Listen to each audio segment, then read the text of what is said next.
Salut tout le monde, ça va? Oui. Et toi? Toi? Hein? Yeah, encore une intro. Ouais, comme on fait d'habitude. Comment ça va? Ça va bien. Je suis content de te voir. Yeah. Ça a été une longue semaine pour toi? Non, cette semaine ça va. Cette semaine ça va. Ça a été rempli, mais ça n'a pas été trop long. Ok, voilà. La même chose pour moi. La même chose pour moi. On a de la chance d'avoir des semaines bien remplies. Et ça donne du coup des émissions bien remplies aussi. Ouais. Ben, j'espère. Ouais, j'espère. Il y a pas mal d'actualités. Il y a beaucoup de choses qui se passent dernièrement, donc on a fait un petit sommaire de certaines choses, mais c'est sûr qu'il y a plein d'autres affaires ça va être carrément chaud parce que on va commencer par on va faire comme d'habitude. De toute façon, dès qu'on se retrouve les vendredis, vous commencez à avoir l'habitude. On va faire un petit tour de l'actu internationale. Yes.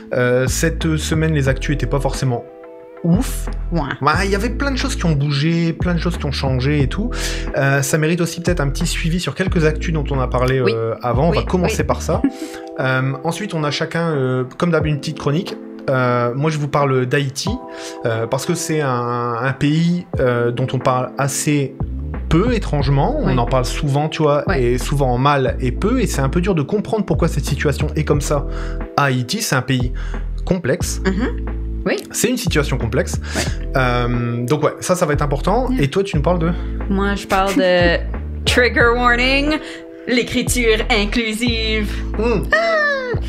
Et tu m'as dit que tu avais dû regarder CNews pour ça? Oh my god. J'ai regardé CNews et en plus pour rien. Parce que c'était même pas quelque chose qui avait rapport avec. C'était genre dans la description, mais en fait, ils en parlaient pas du tout. Donc j'étais là, genre, je viens de perdre un petit moment de ma vie, mais j'en suis très déçue.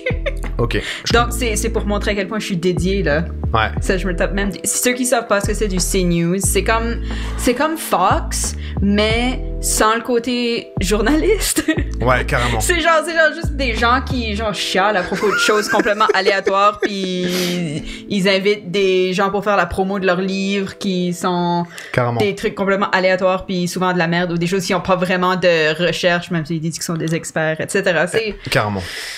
C'est intéressant, mais c'est pas bon pour le cerveau.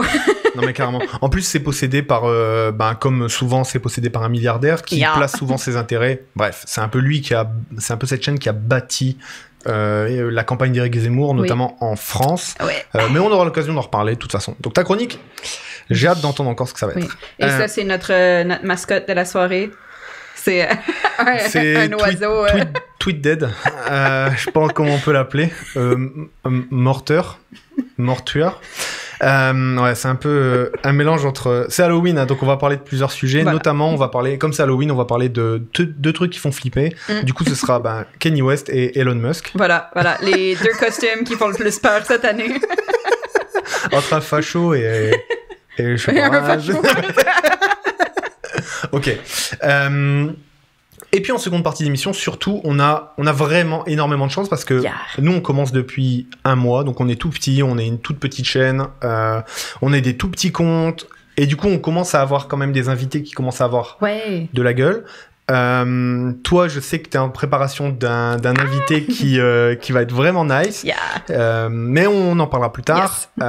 Et là, nous, on a la chance d'accueillir Hello Grise dans la seconde partie de l'émission, qui est une meme queen, on peut appeler ça comme ça, tu sais, qui s'est un peu révélée ces derniers temps avec la politique française notamment, et on aura l'occasion de parler un petit peu de l'humour pour faire de la politique. Que l'activisme peut avoir plein différentes sortes de formes et de différentes façons de parler des choses qu'on veut dire. Exactement. Donc on va faire ça. On commence avec le tour d'actu. Il va être déjà bien chargé, donc... Ouais.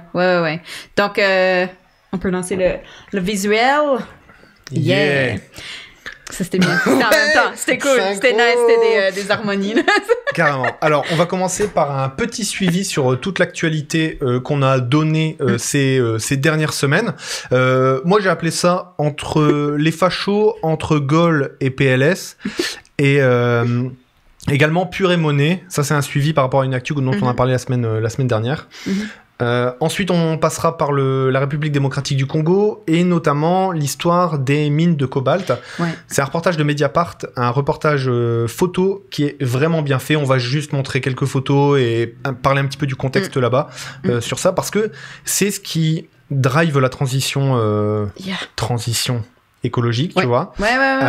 Et c'est notamment ces terres rares dont on parle à chaque fois. Et là, on en a une chez des copains francophones et on voit vraiment la réalité que c'est sur place. Ça parle notamment de travail des enfants. Yay! Donc c'est plutôt nice. C'est un peu la merde. Regarde, on a dit qu'on parlait de choses qui font peur, hein, donc... le travail des enfants. Ensuite, on partira voir un peu l'ONU. Nos amis de l'ONU nous disent qu'il faut arrêter avec le greenwashing. Je suis d'accord. Ouais. On en parle après. Et puis, on finit avec le point Godwin de cette émission. Kanye West, qu'est-ce qui se passe? Enfin, on sait ce qui se passe. Oui, mais Voilà, on va aller analyser un petit peu la polémique Kanye West, voir un petit peu ce qui se passe. Les répercussions des conneries qu'on peut dire. J'ai hâte. On fait le suivi? Yes. Alors, tu pousses notre tweet là.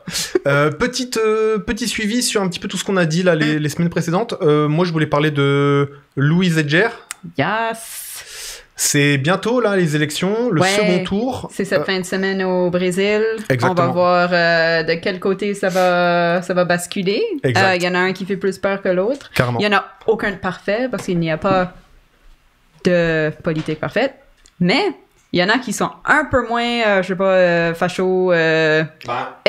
que les autres. Voilà. Carrément. Notamment Lula, qui lui qui est pour le Parti des travailleurs brésiliens, qui est une candidature intéressante. Il a déjà été président 2 fois. Voilà, c'est un socialiste, il va pas se mentir. Ouais. Si on pouvait ramener dans notre camp le Brésil, qui fait quand même 160 millions d'habitants, et le sortir, parce qu'ils ont notamment une des forêts les plus importantes pour toute l'humanité, la forêt amazonienne, donc ce serait important de sortir de là. Là où on voulait faire un suivi, c'est que vous vous souvenez la fois dernière où vous avez dit il y a les footballeurs qui commencent à se mettre un petit peu à soutenir des candidatures comme Bolsonaro, alors que historiquement les footballeurs brésiliens sont plutôt du côté de la gauche et du peuple, parce que quand t'es footballeur, c'est une des carrières qui fait que tu viens souvent de la base. Il y a pas de grandes écoles de footballeurs, tu pars forcément de... C'est pas les milliardaires, là. Exact. Peut-être qu'il y en a qui le sont, mais on s'entend que c'est pas la base. Et il y a eu ce revirement là de footballeurs devenus vraiment riches qui du coup se mettaient à soutenir Jair Bolsonaro pour des raisons sûrement financières. Faut pas oublier que Bolsonaro, il coupe beaucoup tout ce qui est impôts au niveau des plus riches. Or, dans un pays en plein développement comme le Brésil, et tous les pays sont en développement, mais le Brésil a quand même des inégalités qui sont vraiment énorme. Et donc ça demande un petit peu du rééquilibrage, et ça se fait notamment à travers les taxes des services publics. Et voilà, donc là c'est 2 modèles qui s'opposent, et la bonne nouvelle c'est que les derniers sondages donnent Lula devant, 6 points de vent. 6 points de vent en croissance, c'est-à-dire que début de semaine il était à 52 et Bolsonaro à 46, et là on est plus 52-4, ça continue à monter parmi les abstentionnistes, donc ça c'est plutôt positif. La seconde chose sur laquelle je voulais faire un retour, c'est quand même que Philippe et Benita, c'est retour en 40. On a été surpris de voir Emmanuel Macron aller être le premier chef d'État à aller saluer à Rome notre nouvelle fasciste en chef, tu vois. Et ça, c'était un peu ouf. Je veux donner un peu de contexte derrière, c'est que Emmanuel Macron s'est plaint cette semaine que, comment ça marche en France? En France, tu as une Assemblée nationale et elle peut renverser le gouvernement. C'est un peu l'équilibre, tu vois, via des motions de censure. C'est-à-dire que si toute l'Assemblée, si tous les gens élus par le peuple décident de voter en défaveur du président, hop, le gouvernement doit changer. Sur un vote de non-confiance. Allez, on change. Le président ne changera pas, il n'y aura pas de nouvelles élections, etc. Mais en tout cas, l'Assemblée, le gouvernement devra être changé. Le président ne bougera pas, mais le gouvernement devra changer. Et ce qui se passe, c'est que lors d'un des votes de la motion de censure, un des votes proposés par la gauche, l'extrême droite a dit on vote avec. Donc oui, c'est le jeu de l'opposition, tu vois. Oui. Le but, c'est de faire partir le gouvernement. Et du coup, tous les centristes se sont dit, c'est tous les mêmes, blablabla. Non, c'est pas tous les mêmes. C'est juste qu'on peut être d'accord sur le fait de pas vouloir un président libéral. Ça, c'est une certitude. C'est ça. Et pendant que lui critique cette chose-là des 2 oppositions, il va faire la courte échelle à Benita, tu vois. Pas tous les mêmes. Non mais tu vois, voilà. Peu. Non mais voilà, c'est ça, tu vois. Genre il y a des fachos qui sont bien et d'autres qui sont moins bien, tu vois. Genre les fachos italiens, ils sont bien, c'est un peu ce qu'aurait dit Philippe Pétain, tu vois. Bref, qu'importe. Bref, donc du coup, Philippe et Benita, tout va bien. Philippe, c'est en référence à Philippe Pétain, et Benita, c'est en référence à Benito Mussolini. Petit suivi aussi sur Monnaie Purée. Ouais, donc on continue à je vais me balancer de la bouffe sur des peintures. Donc encore une fois, comme on a dit la dernière fois, les activistes savent qu'ils détruisent pas les œuvres. C'est pour faire parler du sujet du réchauffement climatique, parce que c'est un petit peu un problème, et qu'il n'y a pas vraiment d'actions qui sont faites. Donc, c'est vraiment une façon de choquer pour la visibilité. Et là, on a une autre substance qui a été lancée. Là, c'est de la purée, en l'occurrence, c'est des pommes de terre sur un tableau de Monet. Et donc, voilà, ça, c'était une chose à souligner, c'est que ça va... C'était fait par des Allemands, et ça va se multiplier, ces initiatives-là. Donc, faut vraiment pas avoir peur. Ouais. On le sait, il va y en avoir. Ouais. Donc, de plus en plus. Et peut-être qu'un jour, il y a une toile qui va être détruite. C'est un risque. C'est ça. On le sait. Mais c'est une manière de parler de tout ça. Ouais, je dirais, faites pas les cons, mais des fois, on a besoin de pousser un peu plus pour que les choses se passent. Voilà. Exactement. Je vais enchaîner sur Lola et Eric pour expliquer un peu le contexte. La semaine dernière, vous avez parlé en vous disant... une de nos chroniques, c'était... le délire, c'était de dire... On ne peut pas se servir des faits divers pour construire des politiques. Tu vois, tu peux pas faire une politique du fait divers. C'est pas parce qu'il s'est passé cette chose-là une fois que c'est un fait sociologique. Oui. Tu vois. Et là, en l'occurrence, ce qui s'est passé là, c'est que la petite Lola a été tuée et torturée par une personne dont le nom est à consonance étrangère. Du coup, la fachosphère, l'extrême droite, tout le monde s'est rameuté sur cette question-là. Et du coup, s'est servi de cette chose-là pour demander justice pour Lola, tu vois. Et il y a vraiment eu une récupération politique, c'est-à-dire que tous les mouvements d'extrême droite français se sont vraiment mis à fond là-dessus, en utilisant l'image de la gamine, alors que les parents, tu vois, ils disent non mais attendez, on veut pas de récupération politique, laissez-nous le deuil de notre fille. Non mais c'est ça, il y a un truc horrible qui s'est passé. Carrément. Et ça change pas que c'est horrible, ça change pas que c'est triste. Carrément. Mais ça a pas rapport avec les origines des gens. Ce genre de crime. Si ça aurait été fait par un homme blanc, on aurait dit c'est horrible. Ou un homme blanc qui s'appelle, disons, François, on n'aurait pas réagi de la même façon que si c'est quelqu'un qui s'appelle Fatima ou peu importe. C'est littéralement, il y en a un où tu dis c'est un drame, c'est triste, et l'autre tu dis révolution. Non mais c'est vraiment ça. Exact. Et ça me fait penser à un truc. Vous l'avez sûrement vu, enfin peut-être vu passer, mais il y a eu une tornade un peu surprenante en France, dans les Hauts-de-France. Oui. C'est un coin, c'est là d'où je viens en plus, tu vois. Donc moi, le village. D'ailleurs, le RC Lens vient de gagner 3-0, donc voilà. Bon bref, on n'est pas obligé de parler de ça, mais et en fait dans ce coin-là, il y a des éoliennes, et il y a beaucoup de gens qui sont contre les éoliennes, et il y a notamment des lecteurs de La Voix du Nord, qui est le journal local, tu vois, dans les Hauts-de-France, qui ont demandé. Mais est-ce que c'est pas les éoliennes qui ont attiré, tu vois, Genre, ça tourne tellement vite que ça crée... Non, mais c'est ça, tu vois, inventé... Bon, bref, qu'importe. Mais en tout cas, tu vois, en gros, comme si le fait que la tornade qui soit arrivée, l'analyse qui en soit faite, c'est...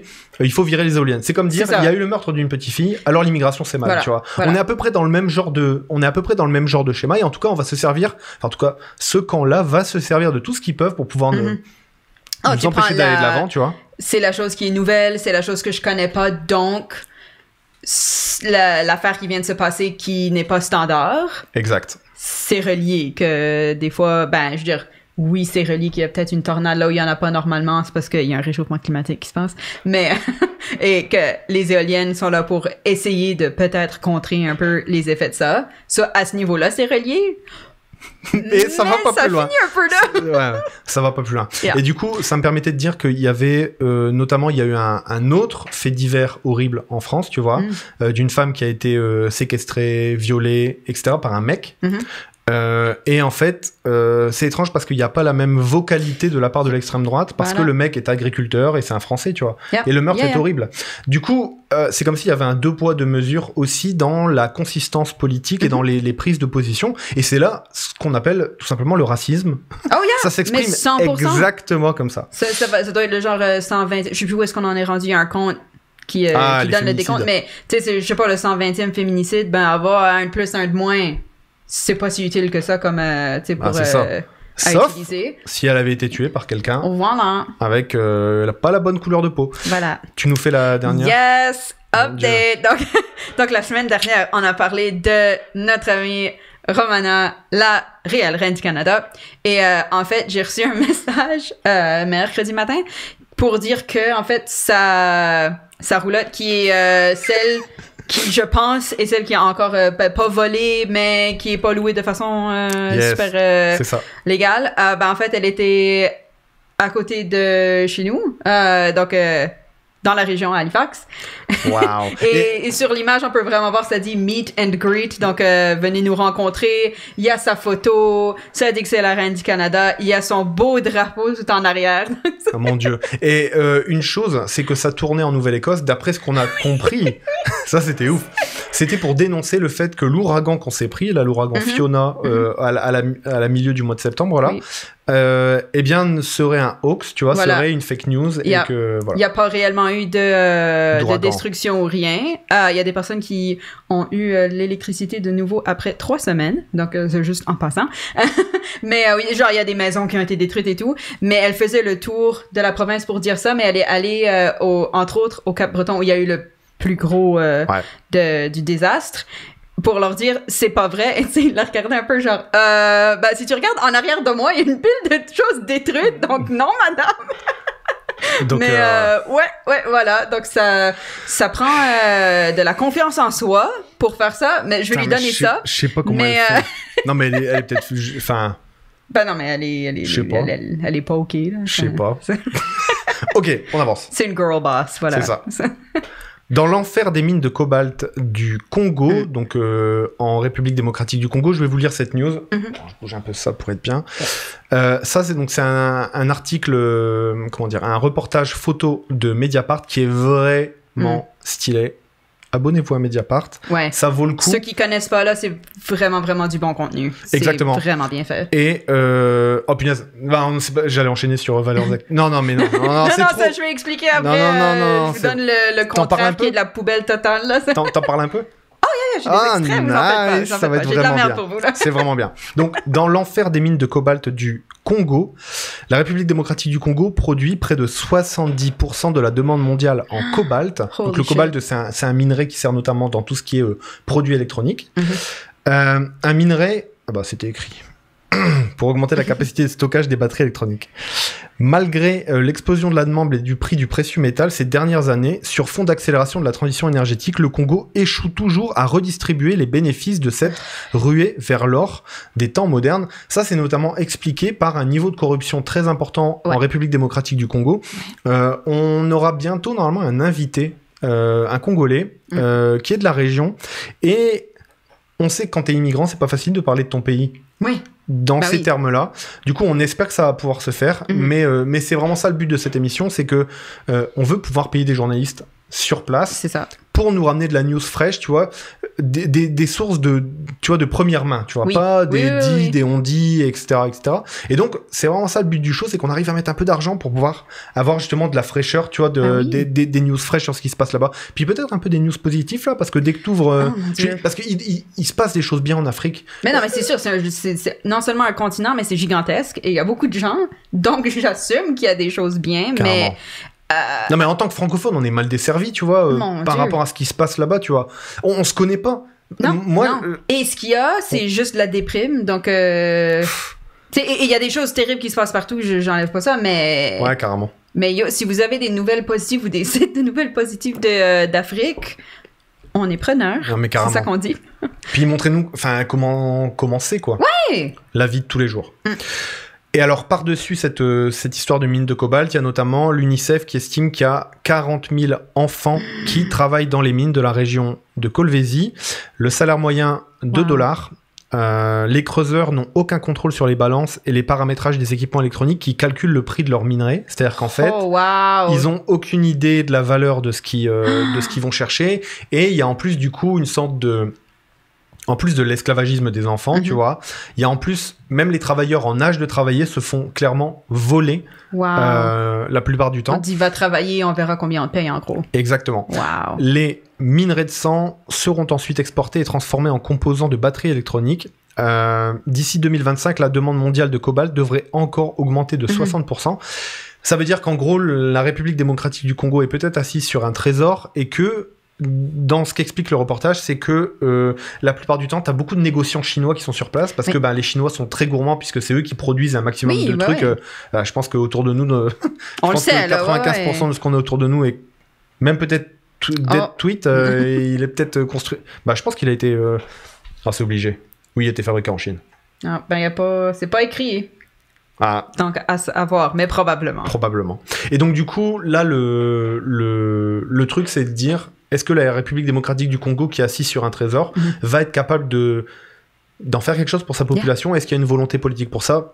Parce qu'on s'entend que si c'était de notre côté de l'hémisphère, on va dire, on s'entend qu'on se dirait, cool, on va se faire un max de cash. Non, mais regarde l'Alberta. Non, mais exactement. Comme quand on trouve des ressources fossiles quelconques. Exact. C'est comme ça que c'est vu. Et là, c'est plutôt, cool, on va avoir des trucs vraiment pas chers parce qu'on peut exploiter les Africains. C'est vraiment comme la grosse différence de point de vue, puis c'est ça. C'est pas OK. Est-ce que tu lis celui-là? Si tu veux. Yes, c'est Libération.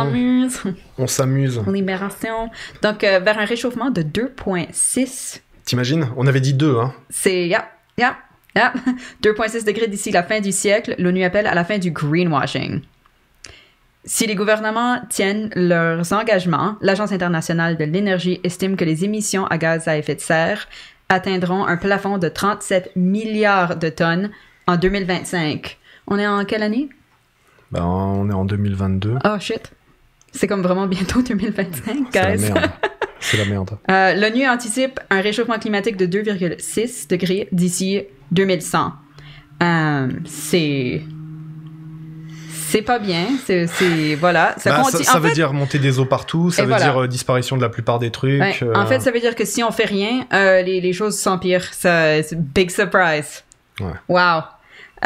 Donc, pour contrer ça, l'ONU appelle à la fin du greenwashing. Les objectifs de neutralité carbone, entre guillemets, ne valent rien sans des actions pour honorer, a insisté dans un message vidéo le secrétaire général de l'ONU, soulignant que le monde, quote, ne peut plus se permettre de faire du greenwashing. Donc, du greenwashing, pour ceux qui ne le savent pas, c'est vraiment de vendre quelque chose ou de promouvoir quelque chose en disant que c'est bon pour l'environnement ou une formule de ça. Exact. Mais en fait, que ça ne l'est pas du tout. Moi, un de mes préférés, c'est ici, il y a une grosse merde qui s'appelle Irving et toute la famille Irving. Et c'est des criminels financiers, mais tout le monde s'en fout parce que, wow, ils ont réussi, ils viennent de nulle part au Nouveau-Brunswick. Mais... entre autres, de toutes les choses qu'ils font, c'est une famille de produits pétroliers, entre autres. Et donc, ils vendent de l'essence. Et une des choses qu'on peut acheter, c'est du green diesel, du diesel vert. J'avais une voiture à diesel avant. Et tu sais, moi, je me disais, ben là, qu'est-ce que c'est que ça? C'est absolument rien. C'est diesel normal. J'ai aucune idée pourquoi ils ont le droit de dire ça. Mais ça s'appelle du diesel vert. Oh, parce que c'est, je sais pas, plus écolo. J'ai aucune idée. C'est sûrement parce que je peux faire plus de kilomètres avec, mais... après ça, il y a d'autres types de gaz qui ressortent, donc... puis des particules fines. Mais c'est ça, donc... Ouais. Non, c'est chaud. Voilà, c'est du greenwashing. Dans le greenwashing aussi, Irving, il me semble qu'ils ont ouvert des parcs pour les familles et ils plantent des arbres. Oui, parce que c'est aussi un des plus gros business du forestier, produits à base de bois, etc. Donc, ils plantent évidemment des arbres parce qu'ils font des monocultures qu'ils vont ensuite récolter.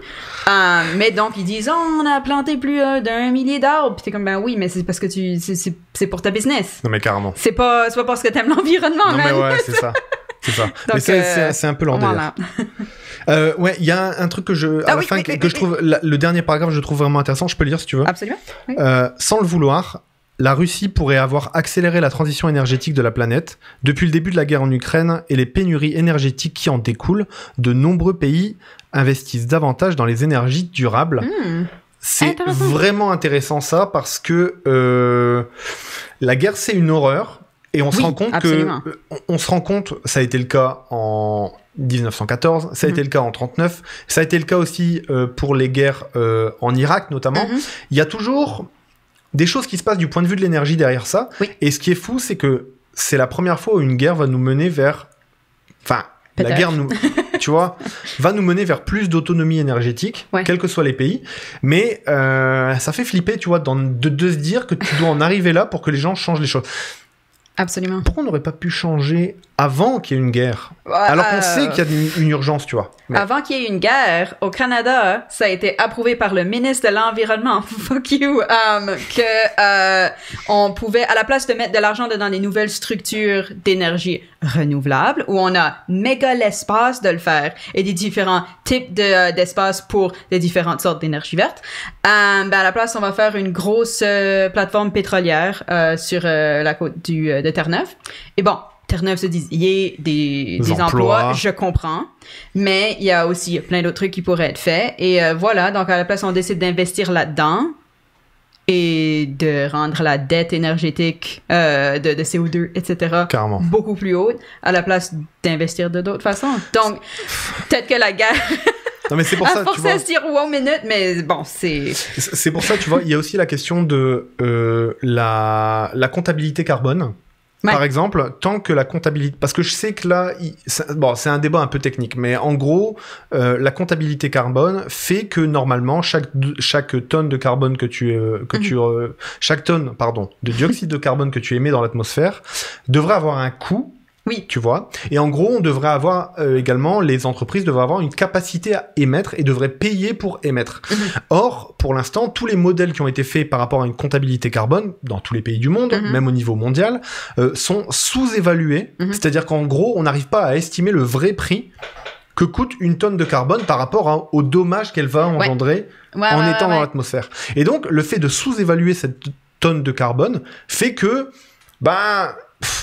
tu sais, si la tonne de carbone était justement valorisée, tu te dis que la plateforme pétrolière, à aucun cas, elle est rentable. Exact. À aucun cas, elle est rentable. Et ça devient beaucoup plus rentable d'investir dans des barrages hydroélectriques, dans des usines marémotrices. Enfin, désolé, mais entre le Nouveau-Brunswick et la Nouvelle-Écosse, on a les plus hautes marées au monde. Je sais plus, c'est pas 24 ou 25 mètres dans la baie de Fundy, là, avec toutes les baleines, là. Pourquoi il n'y a pas d'usine marémotrice là? Et pourquoi à Halifax, alors je parle de trucs très locaux, d'habitude on s'excentre, mais là en face de chez nous il y a du coup la centrale qui elle brûle du gaz, tu vois. Et je sais qu'il y a une autre centrale qui est au Cap-Breton qui brûle du charbon, tu vois. Et avant qui était du charbon qui était miné au Cap-Breton lui-même, mais maintenant c'est moins cher, depuis que la banquise a fondu dans le nord là, d'avoir plutôt des transports de charbon qui viennent de Chine et qui viennent être brûlés chez nous. Tu vois, donc tu te dis... Ah non, mais c'est ridicule. On a vraiment une situation bizarre. Donc ça... Et c'est la même situation partout où... c'est des exemples locaux, mais genre... Je sais pas, ici on se tape tellement de vent. Je me dis comment est-ce qu'on peut ne pas plus avoir de technologie par rapport à ça et d'énergie par rapport à ça. Et dépendant où est-ce que t'es sur le globe, il y a des différents trucs qui seront plus logiques, l'énergie solaire, etc. Mais bon, disons qu'on se pose des questions, qu'on voit des nouvelles constructions, peu importe où, sur ces trucs-là. Ouais, c'est ouf. Je peux faire la dernière? Yeah. Kanye West, le nouveau point Godwin. Kanye West, on va en parler un petit peu. Il faut en parler, pourquoi? Non pas pour lui, on s'en fout, mais plutôt pour son influence. Comme on parlait de Neymar la fois dernière dans le cadre des élections au Brésil, c'est pas vraiment la personne des gens cons, il y en a tout le temps, partout, il faut tout pour faire un monde, blablabla. Ça, on connaît la phrase. Le X, c'est quand ces gens ont une influence qui est de niveau mondial, et là, ça commence à avoir un problème, surtout quand ces gens deviennent des fachos, antisémites, et en plus, qui portent le symbole d'une minorité sur eux, quand ils sont noirs, c'est d'autant plus emmerdant, parce que du coup, ça bloque d'autant plus la réflexion. Ça met dans le trouble pas mal de gens qui se posent la question de l'antiracisme, tu vois. Le fait de se dire, mais what the fuck, pourquoi une personne noire, elle porte un chandail... là, en fait, la femme qui est avec lui, c'est Candace Owens, qui est... C'est une grosse merde. J'ai aucune bonne chose à dire à propos de cette femme, mais c'est vraiment quelqu'un qui utilise le fait qu'elle est noire pour ensuite dire des trucs genre White Lives Matter, les noirs ils se plaignent de tout et n'importe quoi. Elle utilise la personne qu'elle est de façon visible pour le reste du monde comme raison de se faire inviter sur des émissions, etc., pour dire ce que les fachos et les racistes et les whatever veulent entendre. Exact. Donc elle se fait du cash comme ça, puis là elle arrive avec Kanye West qui a beaucoup plus d'influence qu'elle, ce qui est beaucoup plus connu. Il débarque avec ça, c'est une bombe. Carrément. Du côté des antisémites, racistes, etc. Carrément. Ça, c'est un vrai problème pour nous. Du coup, juste un petit rappel des faits autour de ce qui se passe autour de Kanye West. Début octobre, alors qu'il participe à la semaine de la mode à Paris, il arbore, vous le voyez, ce chandail ou ce t-shirt, si vous êtes français. C'est un chandail. C'est un chandail, c'est le vrai. Bah oui, non, je sais pas. Non, un c'est un t-shirt, chandail. ça a-tu des manches longues? On dit un sweatshirt, nous. Un sweat. Un sweat. Un sweat. Un sweat. Des gens disent un sweat, mais ouais, c'est ça. Et le hic, c'est que ça s'arrête pas là, parce qu'en fait, Kanye West, en général, il commence à avoir des positions sur Twitter qui sont de plus en plus cheloues. Yeah. Notamment, dans une publication Twitter qui a été supprimée, il a affirmé qu'il allait activer un DEFCON 3 contre les Juifs. Ça, c'est une métaphore militaire en disant... mais... il me semble que derrière, il disait c'est parce que la cancel culture a été créée par les Juifs et qu'ils essaient de me cancel, tu vois. Ouais, c'est les Juifs contrôlent tout, c'est le complot depuis toujours de n'importe quoi. Putain, ça c'est ouf. Bon, ça c'est la base de l'antisémitisme en général, tu vois. Ouais. Et alors, ce qui est plus grave, et c'est là où on veut en venir, c'est que même si les propos antisémites de Kanye West ont été condamnés partout, ils ont notamment eu un écho auprès des néo-nazis. Bon, ça paraît logique, qui du coup manifestent leur soutien à l'artiste, et notamment, alors j'ai pas mis la photo, mais j'aurais pu, une bannière sur laquelle on pouvait lire « Klaxonner si vous savez que Kanye West a raison par rapport aux Juifs », était déployée sur un pont aux États-Unis, tu vois. Et donc ça commence à être vraiment chaud. Second point, c'est la citation que j'ai mise également, c'est « Pendant un moment, ce sera peut-être difficile d'écouter un de ses disques, mais d'une certaine manière, je donne plus de valeur à ce qu'il produit qu'à ses idées ou à son personnage. » Et ça, c'est le chanteur australien Nick Cave qui dit ça. Et ça, on en revient à la question de « Faut-il séparer l'homme de l'artiste ?» Eh bien là, malheureusement, il faut cancel Kanye West dans son ensemble, parce que son œuvre ne peut pas être déconnectée de sa personne. Absolument. Tu peux pas faire ça. C'est quelqu'un qui a toujours été provocateur de la façon qu'il a fait son art et de la façon qu'il s'est présenté publiquement. Et il y a des trucs qu'il a fait que j'ai trouvé vraiment cool. Quand on parlait de l'ouragan, c'est un ouragan Katrina. C'était un ouragan? Ouais. Oui. Mais on parlait de ça, puis il y a eu un genre de téléthon où il y avait des célébrités qui présentaient pour amasser de l'argent pour les victimes. Et donc, pour ceux qui savent pas ce qui s'était passé, donc il y a eu cet énorme ouragan qui avait été plus ou moins prédit, mais pas à l'ampleur où ça s'est passé. Ça a détruit carrément des parties de la Nouvelle-Orléans en Louisiane aux États-Unis. Et les coins où il y avait très, très majoritairement des personnes noires, eh ben, le gouvernement a fait fucking rien. Donc, il y a plein de gens qui sont morts. Carrément. En attendant de l'aide. Et c'est le président Bush, qui lui aussi est une grosse merde. Shout out à toutes les grosses merdes ce soir. mais genre, anyway, il y a plein de choses à dire à propos de ça. C'était comme juste un mess total. Mais donc, quand il faisait le Téléthon, t'as Kanye West, et moi j'avais vu ça parce qu'il y avait un acteur canadien avec lui. Puis donc, tu sais, ils ont leur script, il faut aider les victimes, merci beaucoup, nanana. Et Kanye West, lui, il lit pas des scripts. C'est clair depuis le début de sa carrière, lui, il lit pas un script, il arrive et il dit ce qu'il dit. Des fois en bien, des fois en ce qui se passe tout de suite. Il regarde la caméra et il dit « George Bush doesn't care about black people. Le président américain s'en fout des Noirs. » Et le fait qu'il a dit ça, c'était genre « Oh my God! » Genre, tu dis pas ça et t'as l'acteur à côté de lui genre « Oh, je sais pas comment réagir à ça. Je veux même pas être inclus dans cette conversation. Je suis pas là pour ça. » Mais tu sais, c'était un des premiers à vraiment dénoncer ça de façon publique et à une échelle où il était connu, c'était avant que les médias sociaux vraiment débarquent. Donc, tu sais, c'était genre, wow! Il y a quelqu'un qui le dit et qui le dit sans rancune, sans regret, de dire, ouais, c'est ça qui se passe. Regarde les faits. Donc, tu sais, ça a été great.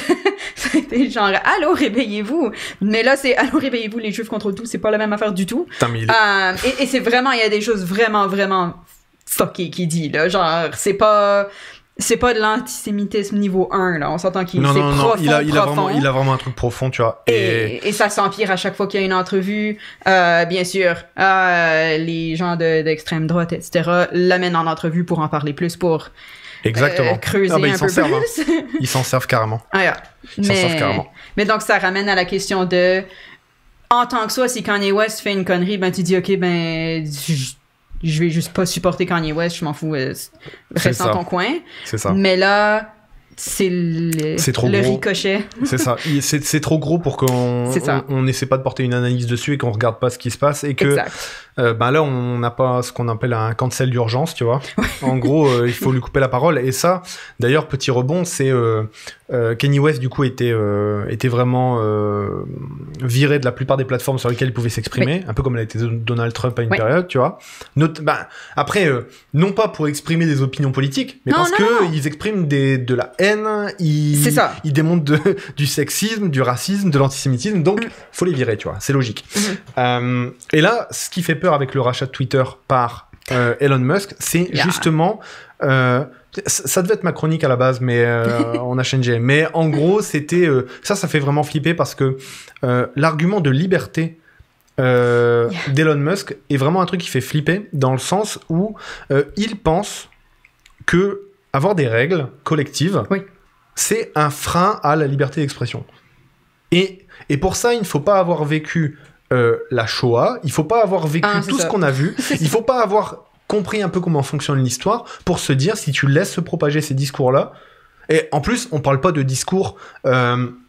qui vont remettre en cause la question de la démocratie, l'organisation de nos sociétés. Non, on parle de... parce que ça, encore, chacun a une vision politique du monde, tu vois. Et oui, il y a des gens, ils sont un peu bêtes, mais ils sont de droite. On n'y peut rien, tu vois. Puis t'as le droit de t'exprimer, même si on est méga pas d'accord. Mais pas quand tu cibles des gens publiquement. Ça ne mène qu'à rien, tu vois. Et on le sait pertinemment. Du coup, il faut des garde-fous contre ça. Et notamment, les règles des médias sociaux, des réseaux sociaux, deviennent de plus en plus un peu une pierre angulaire de ça, tu vois, et deviennent vraiment de plus en plus importants. C'est pour ça que le rachat de Twitter par Elon Musk fait vraiment flipper. Fait vraiment flipper. J'ai rien d'autre à dire, en fait. Non, mais c'est parce qu'il y a plein de milliardaires qui ont des plateformes. Twitch, sur lequel on est maintenant, c'est Bezos qui l'a, mais Bezos débarque pas en disant... On va dire tout et n'importe quoi, freedom, blablabla, tu sais. Exactement. Donc, c'est ça la différence. Exact. Même si Bezos... Non, je dis pas que je l'aime non plus, mais je comprends. C'est une approche différente au niveau de la business, voilà. Je pense que c'est ton tour. Yes. J'ai beaucoup d'articles dans ça, je vais pas tous les lire. S'il y en a qui regardent ça en vidéo, vous êtes les bienvenus à mettre sur pause et à lire. Mais, donc... Mais qu'est-ce que c'est que cette merde de cette semaine? C'est en gros parce que Mon Dieu. Ottawa, donc au niveau du gouvernement du Canada, ils ont en gros envoyé un genre de mémo, un message pour dire que ils étaient pro l'écriture inclusive dans les textes, etc. pour être plus inclusif. Wow, quel concept. Mais en fait, c'est vraiment drôle parce que moi, sur le coup, je me dis, ça va être notre bonne nouvelle de la semaine. C'est juste cool. C'est intéressant. Mais là, je me suis dit, attends, comment est-ce que les autres, ils y réagissent? Et là, je suis tombée dedans un trou noir de gens qui sont très, très fragiles au niveau de leur francophonie. Et je trouve ça très drôle.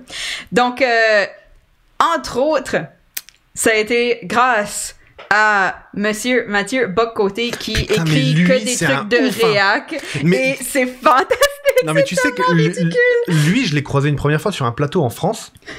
Mais en fait, je l'ai regardé parce qu'il était sur CNews. Non, mais je me suis dit, cool, un Québécois, tu vois, ça fait du bien d'avoir des accents un peu différents de la francophonie. Ça ouvre un peu nos horizons, tu vois. Puis ensuite, j'ai entendu ce qu'il disait. Je sais plus de quoi il parlait, mais il disait de la merde. Enfin, bon. Donc, entre autres, pour lui, l'écriture inclusive, c'est un peu la mort de la beauté de la langue écrite. C'est, dire oui au woke. C'est, si je me souviens bien de la citation, ce n'est plus réservé seulement aux néo-féministes, mais aussi pour les woke. Donc, je sais pas ce que c'est un néo-féministe, honnêtement. Là, apparemment que c'est juste vouloir écrire autre chose que l'homme pour vouloir dire l'humanité. What a concept. Oh! Mais, donc, anyway, si vous voulez vous amuser, allez lire. C'est très, très, très court. Ça chronique son opinion. Je sais plus. Son opinion est forcément courte. Voilà, oui. Mais voilà, c'est pas mal direct. Mais c'est entertaining. C'est vraiment stupide. Mais donc, j'ai appelé ça l'écriture inclusive. Toi, c'est carrément ton délire, lorsque le masculin ne l'emporte plus. Donc, Voilà, les woke veulent être inclusifs. Oh non! Donc, c'est un petit sommaire venant de ici Radio-Canada. Un pas de plus pour l'écriture inclusive au Canada grâce aux lignes directrices du fédéral. Donc, en gros, il y a un mémo qui a été envoyé. Quelques petits détails qui donnent, c'est, par exemple, utiliser le pronom « yel » à la troisième personne du singulier parce que c'est vu comme le fédéral pronom... a envoyé ça? Oui, c'est dit comme le pronom neutre. Donc, c'est juste pour... C'est genre pour dire « Hey, vous! » Tu sais, mais voilà. Privilégier les mots épicènes, par exemple, parlementaire plutôt que député ou député E. Choisir des temps de verbe qui ne portent pas la marque du genre et utiliser le point médian pour les doublets abrégés. Donc, si tu mets enseignant, enseignante dans l'exemple-là, tu as un petit point pour le ES, dépendant à qui tu parles. Super simple. Et c'est un truc qui est vraiment genre, essayez de faire ça, c'est bien... Ça inclut les gens. Carrément. C'est vraiment comme, c'est pas un truc du genre, voici comment on écrit des mémos maintenant, that's it, là. C'est vraiment juste pour dire que... Carrément. Ils aimeraient bien que ça commence à être un truc. Mais ça, parce que le Canada avait du retard sur l'écriture inclusive, je trouve, par rapport à la France, tu vois. Moi, je me souviens que... Fonctionnaire de mon état, j'avais beaucoup plus de facilité à utiliser l'écriture inclusive dans mon travail en France. Ou ici au Canada, c'était pas quelque chose qui était vraiment vu, connu ou reconnu, tu vois. Alors que, mais aussi peut-être parce que la majorité anglophone fait qu'il n'y a pas de genre dans les choses, tu vois. Et déjà, un texte en français va être automatiquement plus long. À cause des mots. Tout simplement, à cause de la façon que la langue fonctionne, va être plus long qu'un texte en anglais en général. Donc, je pense que c'était pour se dire... souvent, t'as la notion en haut. Le texte écrit au masculin afin de... alléger le texte. C'est ça. Mais, ou au féminin. Dans certaines professions, tu vois.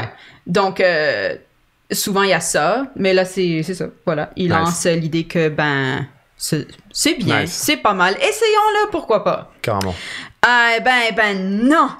Non.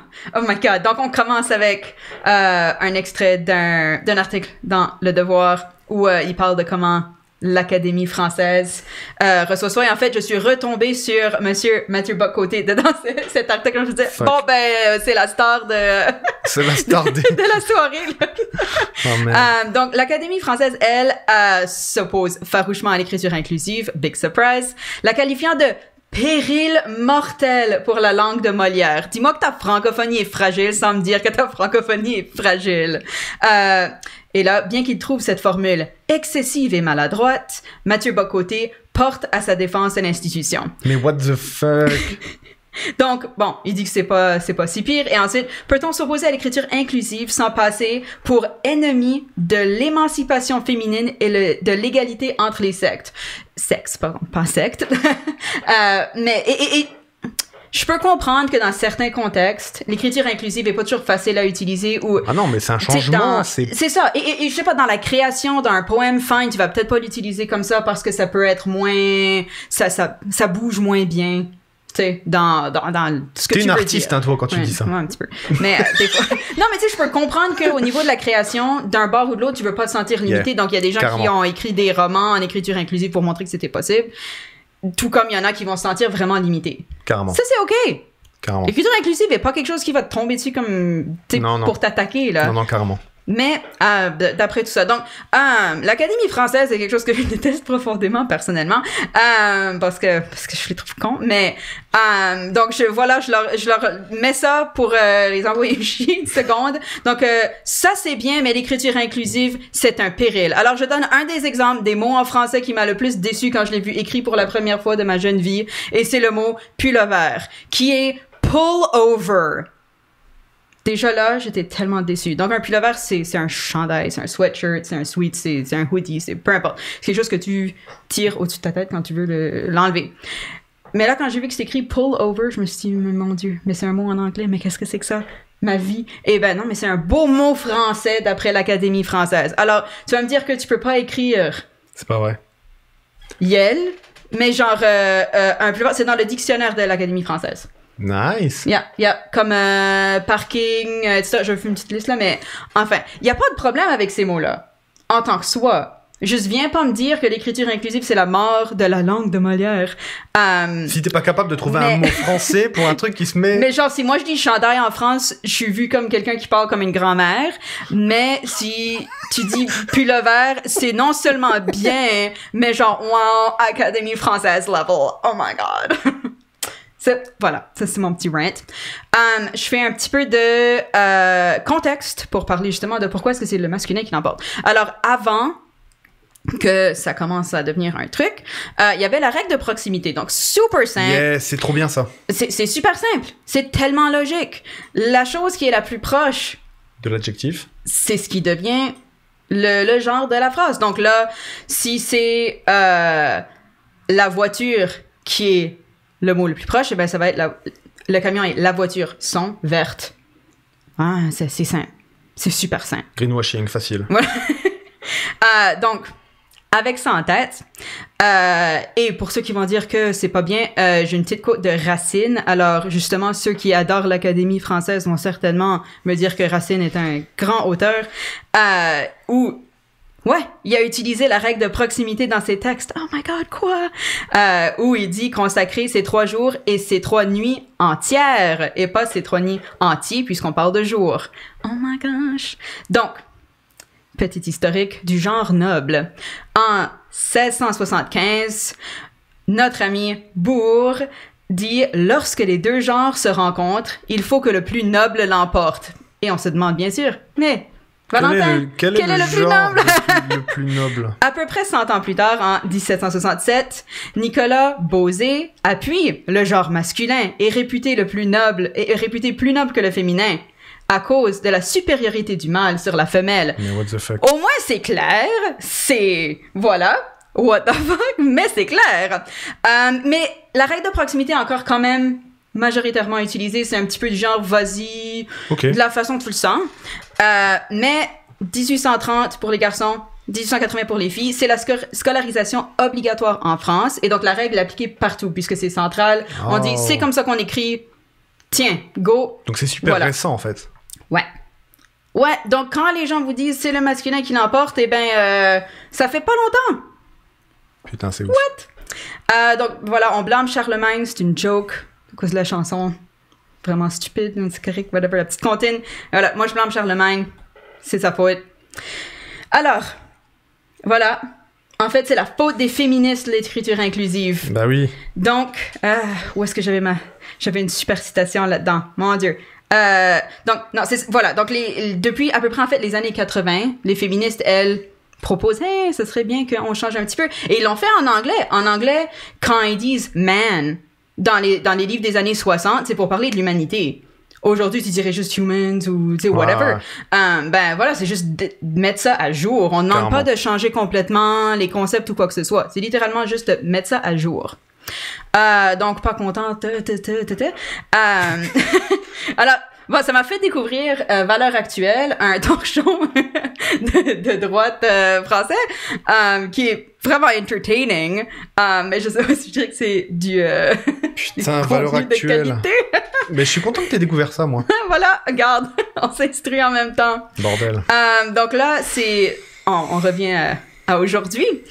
Cette année, à Clermont-Ferrand, l'université adopte une charte inclusive et fait scandale. Oh my God! L'Uni et les jeunes républicains ont sévèrement dénoncé l'adoption le 24 juin d'une charte inclusive par l'université de Clermont-Auvergne. Donc, je lis la phrase qui a été dite pour expliquer ce que c'est. Ce qui a été proposé. C'est un objectif clair de faire disparaître le masculin et le féminin comme une ultime preuve de la volonté déconstructive de l'idéologie wokiste. Donc, on enlève le côté de on veut juste que ce soit neutre et accessible pour tout le monde et ça devient vraiment une arme où on efface un peu l'idée de égalité des sexes et on dit vraiment genre c'est la faute des woke puis des transgenres puis des non-binaires puis des whatever là. Ça c'est juste parce que je me suis tapé je me suis tapé cette entrevue et ça avait aucun rapport avec avec l'écriture inclusive, mais ça m'a fait chier, alors je l'ai quand même mis. Mais c'est une phrase que j'ai vraiment enjoy où on voit notre ami Boc-Côté qui parle avec un gars qui parle que maintenant les gens ils portent juste des hoodies et que on n'est pas bien habillé et tout ça. Et il dit la phrase pour parler qu'il faut bien s'habiller, il faut un beau style. Une cravate faite par des gamins au Bangladesh achetée à 10 balles sur Amazon, c'est pas une cravate. En gros, il faut acheter des vraies cravates à genre 100 €, sinon ça vaut rien. Et t'es pas bien habillé. Voilà, donc de la merde. Mais c'est ça le contenu sur CNews. S'il y en a qui se demandaient, c'est une entrevue!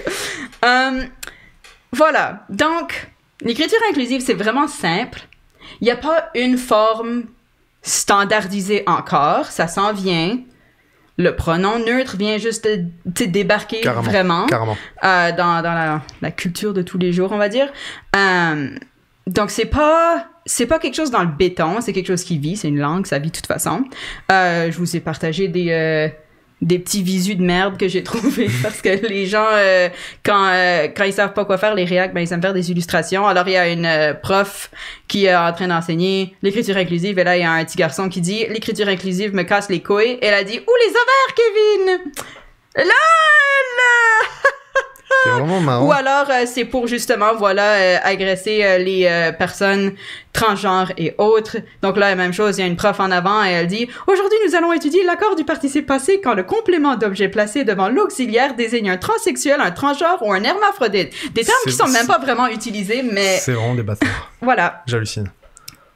Donc... Ah, tu vas nous faire ton flush? Voilà, donc je flush les réacts de l'écriture inclusive. Trouvez une autre bataille. Parce que, Jesus Christ, il y a tellement d'autres problèmes dans la vie.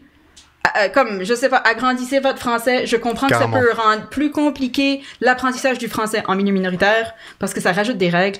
Mais guess what? Il y a tout le temps des règles qui changent de toute façon. Carrément.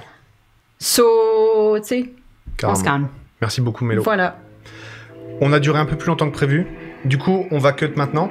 Ouh, sorry. Et on va retrouver Hello Grise. On se fait une pause de 5-6 minutes. Oui. Vraiment une courte pause. Et ben on se retrouve avec notre invité. Yes. On fait ça? Cool. Oui. À toutes.